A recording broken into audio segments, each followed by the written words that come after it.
বীরভূমের রামপুরহাটের কুসুম্বা গ্রামে এক ব্যতিক্রমী সৌজন্যের ছবি সামনে এলো।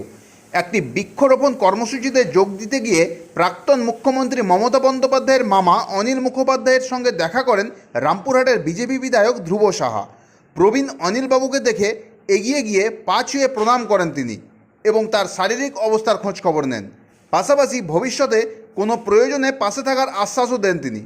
স্থানীয় উচ্চ বিদ্যালয়ে আয়োজিত অনুষ্ঠানে প্রধান অতিথি হিসেবে উপস্থিত ছিলেন ধ্রুব সাহা। বিদ্যালয়ের সামনেই অনিল মুখোপাধ্যায়ের বাড়ি। অনুষ্ঠান চলাকালীন তিনি বাড়ির সামনে দাঁড়িয়েই সব কিছু দেখছিলেন। অনুষ্ঠান শেষে ফেরার পথে তাকে দেখতে পেয়ে বিধায়ক সৌজন্য সাক্ষাৎ করেন। ধ্রুব সাহা জানান, কুসুম্বায় প্রাক্তন মুখ্যমন্ত্রীর স্মৃতি বিজড়িত বাড়ির কথা তার জানা ছিল।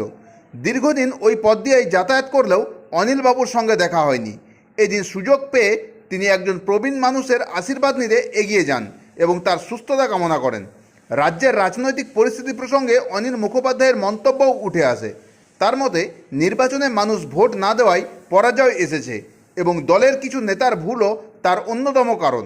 তবে ভবিষ্যতে মানুষ চাইলে মমতা বন্দ্যোপাধ্যায় আবার মুখ্যমন্ত্রীর দায়িত্বেও ফিরে পেতে পারেন বলেও তিনি মত প্রকাশ করেছেন।